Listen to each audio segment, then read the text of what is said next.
Praise the lord. నిజమైన స్వరం. ఫిబ్రవరి 9, 2026 Holi prayer home సంఘం వారి అనుదిన వాగ్దాన పరిచర్య.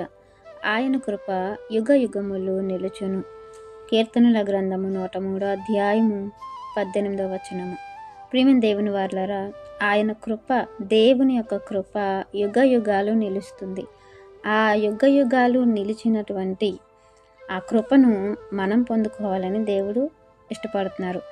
ఈరోజు ఆయన కృపను బట్టే మనకు విమోచన, ఆయన కృపను బట్టే మనకు విడుదల, మనకు రక్షణ, మనకు నిత్య జీవం, దేవుని యొక్క వాక్యము, ఆయన యొక్క సంఘంలో ఉండే భాగ్యము, ఆయన పరిచర్యలో వాడబడే భాగ్యం, ఇవన్నీ కూడా దేవుని యొక్క కృపను బట్టే మనకు అనుగ్రహింపబడ్డాయి. ఆ కృపను మనము నిలబెట్టుకోవాల్సినంత అవసరం ఉంది. ఆ కృపను మన మీద దేవుడు ఎల్లప్పుడూ కుమ్మరించాలి. అది యుగ యుగాలు నిలుస్తుంది. ఆ యుగ యుగాలు కూడా కృపను మనం అనుభవించాలి అని అంటే మనము ఎలా ఉండాలి అనేది దేవుడు మనకు తెలియపరుస్తున్నారు. దేవుడు అంటున్నారు, ఆయన యొక్క నిబంధనను గాయకొనుచు ఆయన కట్టడాలను అనుసరించి నడుచుకొను వారి మీద, ఆయన యందు భయభక్తులు కలిగిన వారి మీద ఆయన కృపను ఆయన కుమ్మరిస్తారంట. అలాంటి వారి మీద యుగ యుగాలు ఆ కృప కుమ్మరింపబడుతుందని మనకి ఇక్కడ అర్థమవుతుంది. మరి ఆయన నిబంధనలు ఏంటి, ఆయన యొక్క కట్టడాలు ఏంటి అని అంటే దేవుని వాక్యము మనం చూసుకున్నట్లయితే కీర్తనల గ్రంథము 34 అధ్యాయము 11, 14 వచనాలు మనం చూస్తే, పిల్లలారా మీరు వచ్చిన మాట వినుడి, యెహోవా యందు భయభక్తులు మీకు నేర్పెదను. బ్రతుకగోరు వారు ఎవరైనా ఉన్నారా? మేలు నుండి అనేక దినములు బ్రతుకగోరు వారు ఎవరైనా ఉన్నారా? చెడ్డ మాటలు పలుకకుండా నీ నాలుకను, కపటమైన మాటలు పలుకకుండా నీ పెదవులను కాచుకొనుము. కీడు చేయుట మాని మేలు చేయుము, సమాధానమును వెతికి దాన్ని వెంటాడుము. ఇలాంటివన్నీ దేవుని యొక్క మాటలు.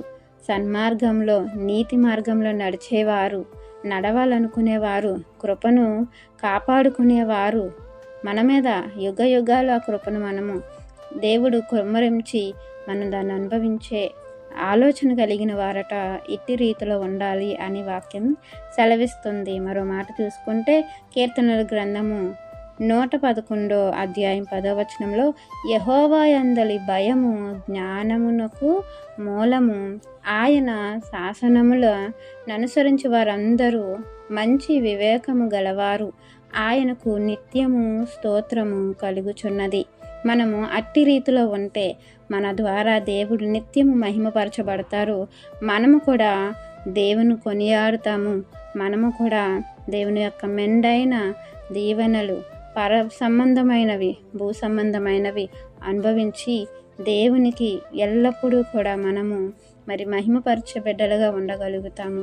కాబట్టి ప్రియమైన దేవుని వారలారా, ఆయన యొక్క కృప మన మీద ఉండాలంటే దేవుని యొక్క మాటలను మనం మన జీవితంలో అన్వయించుకోవాలని ఈ వాక్యం మనందరి జీవితంలో దేవుడు ఫలింపచేయాలని ఆశిస్తున్న వారు దైవజనులు బ్రదర్ పి నెహెమ్యా గారు. God bless you. ఆమేన్.